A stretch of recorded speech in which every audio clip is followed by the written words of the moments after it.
거란 왕제가 40만 대군을 이끌고 고려군 3만 명이 살상을 당하게 됩니다. 거란 성종에게 끌려간 강조는 나는 고려 사람이니 당신의 신하가 될 수 없다. 모든 신료들이 항복을 해야 된다고 주장했을 때 강감찬이 반대했습니다. 양규는 흥화진에 있는 군사 700명을 이끌고 한 달간 7차례 전투를 해서 포로 3만 명을 구출했다고 합니다. 무기가 다 떨어져서 전사를 하고 말았습니다. 고려의 운명을 지켰다고 볼 수 있는 거죠.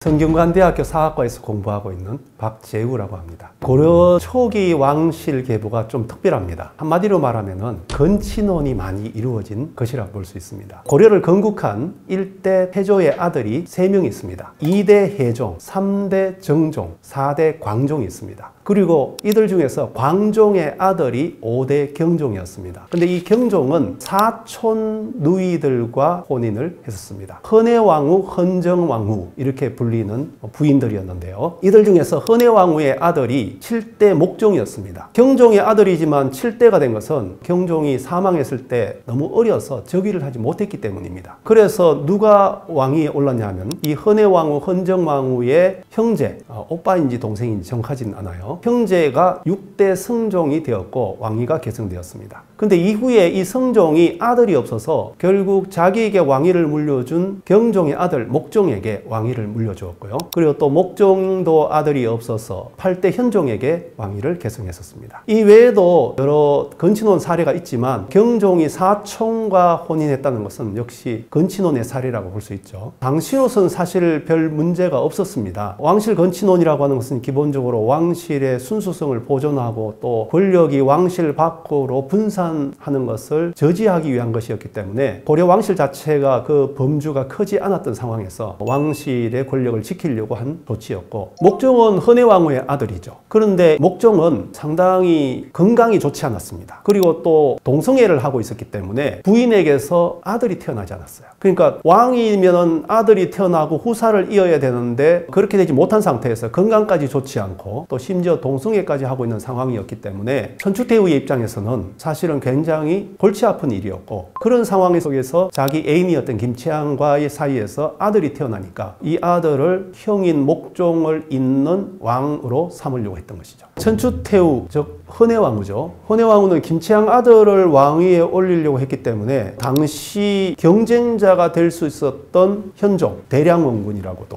했는데요. 왕이 되기 전에 이 사람을 살해하려고 여러 차례 시도를 했었습니다. 1004년에 현종이 12살이었는데 이 머리를 깎아서 성녀로 만들어버리고 자기 아들 목종의 원찰인 순교사라고 하는 절이 개경에 있었는데 그게 유폐시켜버립니다. 못 나오게 한 거죠. 그리고 2년 뒤에는 삼각산, 그러니까 오늘날 북한산입니다. 이 북한산에 신열사라고 하는 절이 있는데 거기에 또 유폐를 해버립니다. 가능한 한 개경에서 멀리 떨어진 곳으로 보내려고 했던 거죠. 그러고 나서 그 신열사에 있는데 사람을 보내서 독사를 시도합니다. 술과 음식을 준다는 명목하에 그것을 가지고 와서 거기에 독약을 타서 먹게 하려고 했던 거죠. 그런데 그때 그 신열사의 스님이 현종을 살해하려고 하는 것을 눈치를 채고 어디 멀리 지금 출타를 나갔다 라고 하면서 현종을 보호해 줍니다. 사실은 그 땅굴을 만들어서 그 안에 이제 숨겨 놓았던 것이거든요. 결국은 독살을 하러 왔던 그 사람들은 돌아가게 되고 그 음식을 마당에 던졌더니 그곳에 있는 짐승들이 먹고 죽었다는 이야기가 나옵니다. 독살 시도를 했던 거죠. 그런데 문제는 바로 이 신열사에서 일어납니다. 그렇게 독살 시도가 되고 또 거기서 유폐가 되고 하는 과정에서 현종은 본격적으로 국왕이 되고 싶은 포부를 갖게 됩니다. 왜냐하면 그전에만 하더라도 국왕이 될 수 있을지 그렇지 않을지 모르는 상황이었는데 자기의 이모가 되는 천추태후가 자신을 자꾸 죽이려고 하니까 왕위에 오를 수 있는 가능성을 생각해 보게 된 거죠. 그래서 실제로 기록을 보면 현종이 남긴 2편의 시가 있고 그가 꿈을 꾸었다는 한 편의 꿈 내용이 나오는데 이 내용의 핵심은 현종이야말로 나중에 왕이 될 사람이다, 그런 인물이다 라고 하는 내용입니다. 현종에게는 위기가 기회로 찾아오는 계기가 된 것이라고 볼 수 있죠. 1009년에 김치향이 자기 아들을 추대하려고 한다는 소문이 조정 사이에 들리고 또 목종도 그 사실을 알게 되자 목종은 이제 위협을 느끼고 자신을 호위하라고 강조를 부르게 됩니다. 강조는 변방에서 군사를 이끌고 있었던 도순검사였는데, 그래서 강조는 그 소식을 듣고 개경으로 군사를 이끌고 출발을 했습니다. 그런데 중간에 그 김치향과 천추태후가 반역을 모의를 했고,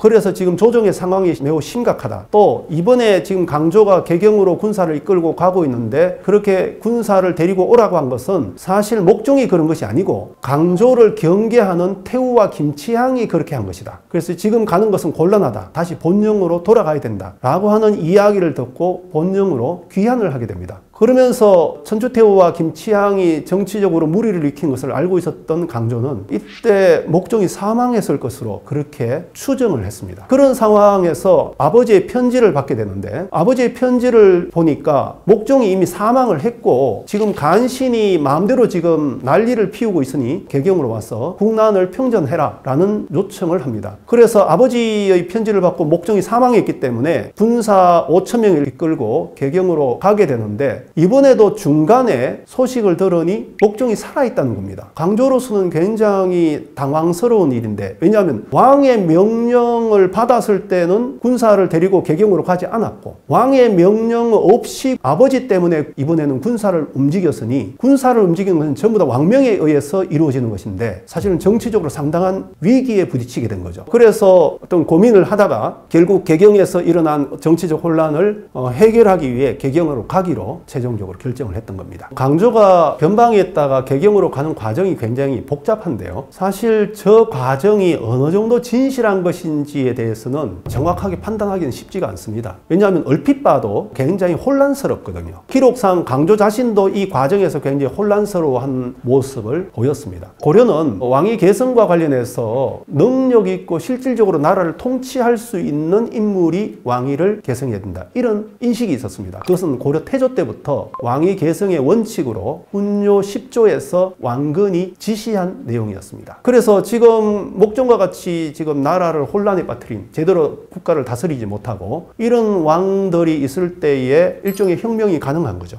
그래서 강조는 목종을 폐위하고 이제 현종을 추대했는데요. 그러면서 문제의 대상이 됐던 김치향 부자, 그리고 또 동성의 대상이었던 유행관, 이런 사람을 다 죽입니다. 그리고 목종을 폐위했고 또 천추태후도 사실은 상당한 정치적 책임이 있었기 때문에 이 둘을 고향으로 내려보냅니다. 여기서 고향은 충주를 말하는데요. 근데 그 과정에서 강조가 군사를 보내서 적성현에서 목종을 살해합니다. 이 살해한 이유가 사실은 좀 분명치가 않은데요. 그 이유에 대한 기록이 없기 때문입니다. 하지만 강조가 현종을 이미 추대한 상태에서 목종이 혹시 재기할 수 있지 않을까? 그렇게 생각하고 그 재기 가능성을 아예 차단하려고 살해했던 것이 아닐까? 이렇게 생각해 볼 수 있겠습니다. 강조가 현종과 어떤 정치적으로 결속해서 이런 여러 가지 상황을 만들지 않았겠는가, 뭐 그런 생각을 해볼 수는 있겠는데요. 왜냐하면 강조가 결국은 현종을 추대했기 때문에 그런 생각을 해볼 수 있습니다. 그러나 지금 남아있는 자료로는 전혀 그런 상황을 짐작하기가 어렵습니다. 강조는 어떤 현종이 왕위 계승권자라고 생각해서 추대하기는 했지만 사실은 현종과 정치적 결속이 있었다? 그렇게 보기는 지금 현재 남아있는 자료로서는 그렇게 해석하기 어려운 것 같습니다.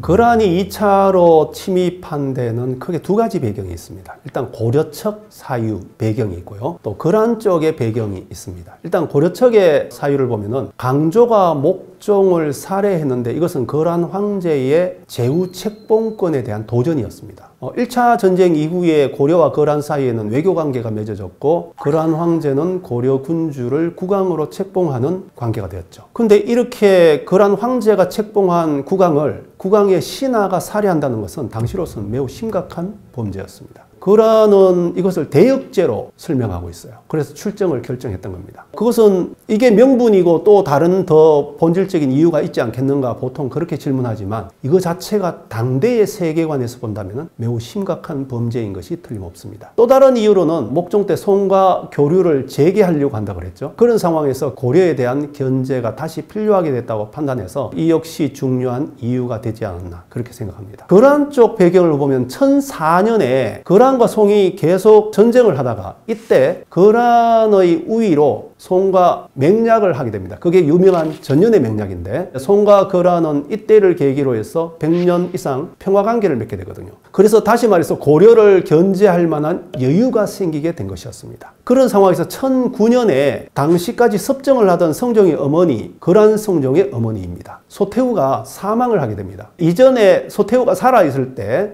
거란 1차 침입은 소태후가 주도한 것이고 전연의 맹약도 기본적으로 소태후가 주도한 것이고 그러니까 거란이 아주 본격적으로 발전하게 되는 것이 이 거란 성종 때인데 거란 성종이 어려서 즉위했기 때문에 소태후의 영향력이 굉장히 컸었습니다. 그러나 어머니가 돌아가신 다음에 본인이 이제 독자적으로 자기 혼자의 힘으로 뭔가 업적을 남길 필요가 있다고 판단이 되었을 것이고 그것이 친정을 결정하는 이유였을 것이다. 이렇게 생각되는 겁니다. 고려 거란 전쟁은 학자에 따라서 몇 차의 전쟁이 이루어졌느냐 설명이 각각 다르지만 대개 기본적으로는 3차에 걸쳐서 전쟁이 이루어졌다고 봅니다. 성종대의 1차, 현종대의 2차와 3차 이렇게 봅니다. 그런데 1차에서는 서희, 3차에서는 강감찬 이제 이들에 대해서 대중들이 많이 알고 있죠. 하지만 2차 전쟁 때 양규나 지채문 같은 인물들의 활약은 정말 대단한 것이었다고 볼 수 있습니다. 고려의 운명을 지켰다고 볼 수 있는 거죠.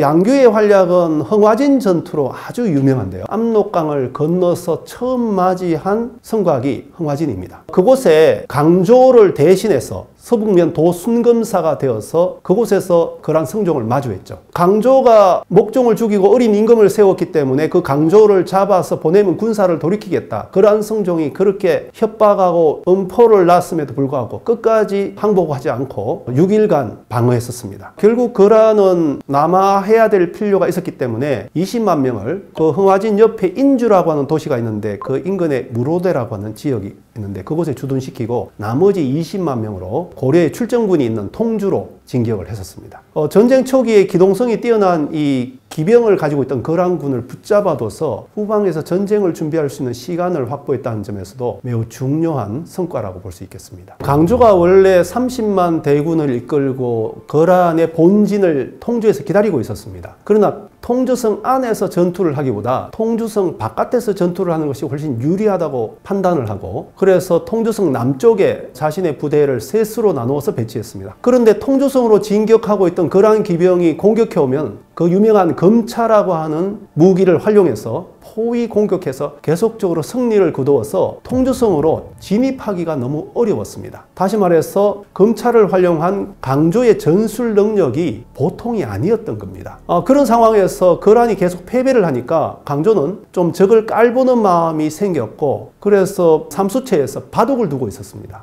그때 거란 선봉군이 이 삼수체에 습격 기습을 해서 강조와 장수들을 체포했죠. 그리고 장수가 체포되고 나니까 고려군이 이렇게 저렇게 흩어지게 되었고 그 과정에서 고려군 3만 명이 살상을 당하게 됩니다. 거란 성종에게 끌려간 강조는 나의 신하가 되라 이렇게 요구를 했습니다. 왜냐하면 강조의 전술 능력을 봤거든요. 그래서 그렇게 요구했지만 강조는 나는 고려 사람이니 당신의 신하가 될 수 없다 이렇게 끝까지 거부를 했고 결국은 거란 성종 강종을 죽이게 됩니다. 강조가 체포된 것은 통주성 바깥에는 삼수체라고 하는 지역이었고요. 통주성은 강조의 출정군이 패배하고 난 다음에 상당한 위기에 부딪혔죠. 그래서 거란이 통주성의 항복을 요구를 했고 그런 상황에서 굉장히 두려워하는 가운데 우왕좌왕하면서 혼란에 빠졌는데 중급 장교쯤 되는 최질이라는 인물이 우리가 저항해야 된다. 항복해서는 안 된다. 라고 하면서 통주성 안에 있는 여러 장수들이 다시 힘을 모아서 항복하지 않고 끝까지 항전하게 되었습니다. 결국은 통주성도 함락하지 못하고 거란 성종은 개경으로 진격을 하게 된 것이죠. 거란이 공성전에 얼마나 능한가 아니면 약한가 하는 문제인데요. 공성전에 약해서 흥화진이나 여러 강동 육주의 성곽을 함락하지 못한 것이 아니라 흥화진의 입장에서 본다면 양규의 활약이 매우 컸다 이렇게 볼 수 있겠습니다. 고려의 장수들이 성곽 전투에서 상당한 능력을 발휘했던 것이고 원래 고려는 농경민족이기 때문에 성곽을 중심으로 전투를 할 때 아주 다양한 능력을 발휘할 수 있는 전략과 전술이 있었습니다. 이것은 단순히 고려의 전략 전술이 아니고 고구려 때부터 내려오던 것이었거든요. 그러니까 오랫동안 성곽을 중심으로 방어하는 시스템과 또 전략 전술을 가지고 있어서 그 전통 속에서 잘 방어할 수 있었던 것이죠. 통주 전투 이후에 서경 서경이 위기에 처해 있었을 때에 양규는 흥화진에 있는 군사 700명을 이끌고 통주로 내려갑니다. 그래서 통주에서 군사 1000명을 포섭해서 함께 1700명이 곽주로 내려가서 곽주를 탈환합니다.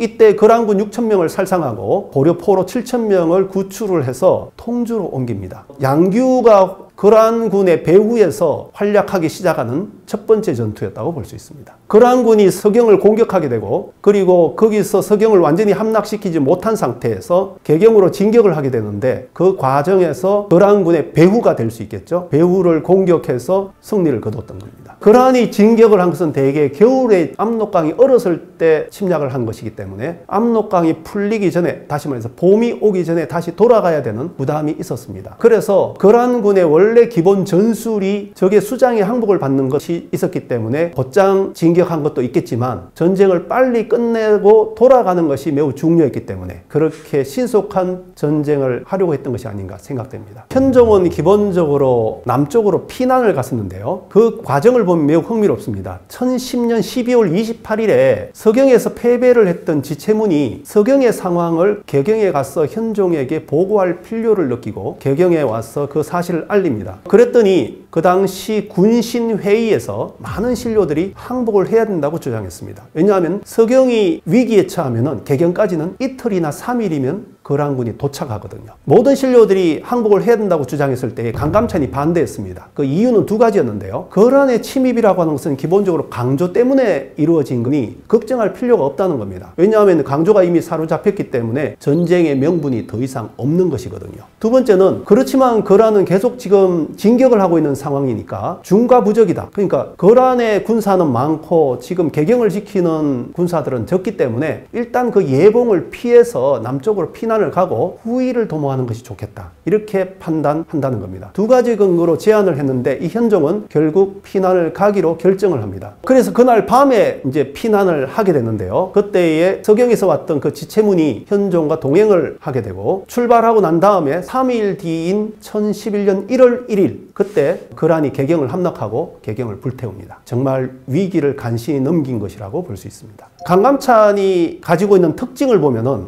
매우 거시적인 판단력, 분석력, 전쟁이 어떻게 전개되는가에 대한 분석력이 아주 뛰어났던 것 같습니다. 또 뿐만 아니라 그렇게 판단이 됐을 때 그것을 추진하는 결단력 이런 것도 매우 뛰어났던 것 같습니다. 그래서 매우 강하게 현종에게 건의를 했던 것이고 고려가 항복이 아니라 고려의 정체성을 지키는 그런 선택을 해야 된다. 이렇게 판단했던 것이고 그것은 서희가 항복을 하지 말아야 된다고 판단한 것과 똑같은 것이라고 할 수 있습니다. 지금 강감찬의 건의에 의해서 현종이 남쪽으로 피난을 가게 되었는데 국왕이 개경을 버리고 피난 가는 문제를 어떻게 판단할 것인가 하는 문제가 있을 수 있습니다. 그러나 고려인의 관점에서 본다면은 피난을 가는 것이 매우 당연한 것이었습니다. 만약 왕이 피난을 가지 않고 거란군에 의해서 체포가 된다면 그야말로 고려는 매우 위험한 상태에 빠지게 되는 거죠. 흔히 조선의 성조가 백성들을 버리고 피난 간 것에 있어서 매우 비난을 많이 하는데 그것은 선조가 단순히 피난 갔기 때문에 비난을 받은 것이 아니라 원래 선조는 문제가 많은 왕이었습니다. 전쟁 준비도 하지 않았잖아요. 그런데 고려 현종은 사실은 위기의 상황에서 간신히 쿠데타로 즉위한 왕이었고 현종에게 어떤 책임이 있다고 볼 수 없는 상황이었습니다. 그런 상태에서 왕이 된 현종이 체포된다면 그야말로 그것은 국왕이 사직을 지켜야 될 책임을 방기하는 것이기 때문에 오히려 더 책임이 있게 되는 것이고 자기의 목숨과 사직을 지키는 방법으로 일단 피난을 가는 것이 상책이라고 생각했기 때문에 피난 간 것으로 보입니다. 고려 측에서 화친을 요청했습니다. 먼저 탁사정이 서경에 입성할 무렵에도 현종은 조회를 하겠다라고 해서 요청을 했고 그때 거란 황제가 허락을 했는데 문제는 거란 황제가 개경 뉴스를 보내서 개경을 접수하려고 했다는 겁니다. 진짜 이것은 고려 입장에서는 상상하지 못했던 건데 정말 다행히도 서경에 있던 지체문이 이들을 격퇴해서 첫 번째 협상은 좌절이 돼버리고 말았습니다. 두 번째는 현종이 양주에 도착했을 때 하공진이 지금 강조가 잡혀 있으니까 빨리 화친을 하십시다. 그러면 할 수 있을 겁니다. 이렇게 요구했더니 현종이 하공진을 보냅니다. 그래서 이때 친조를 하겠다. 직접 왕이 그러한 성종에게 가서 찾아가서 조회를 하겠다 이렇게 약속을 했고, 그러니까 빨리 회군을 해달라 그렇게 말했고, 그러한 황제가 허락을 해서 1월 11일 날 철군을 하게 됩니다. 자, 문제는 이 거란이 퇴각하는 과정에서 양규의 활력이 매우 두드러졌습니다. 양규는 1월 18일 이후 한 열흘 이상 정말 대단한 활약을 했고, 여러 지역에서 거란군 5,500명을 살상하고 우리 고려인 포로 5,000명을 구출을 했습니다. 그리고 1월 28일 날 애전이라고 하는 지역에서 거란 선봉대, 퇴각하고 있는 선봉대를 만났는데 그들 1,000명 정도를 살상했지만 거란 본진이 도착하는 바람에 무기가 다 떨어져서 전사를 하고 말았습니다. 기록이 따른다면 한 달간 7차례 전투를 해서 포로 3만 명을 구출했다고 합니다. 양규는 정말 대단한 인물이었던 것이, 고려 현종이 양규를 사만후 벽상공신에 임명했는데 이 사만후 벽상공신이라는 공신호가 정말 대단한 공신호입니다. 왜냐하면 사만벽상공신이라고 하는 공신호는 고려가 건국하고 후삼국을 통일했을 때 지배청에 주었던 호칭이거든요. 그런데 이 양규에게 후자를 붙여서 사만후벽상공신이라고 하는 공신호를 줬어요. 다시 말해서 고려가 멸망할 뻔했는데 다시 고려를 안전하게 세웠다라고 하는 인식 속에서 준 것이어서 정말 양규의 위대한 업적을 충분히 알 수 있습니다.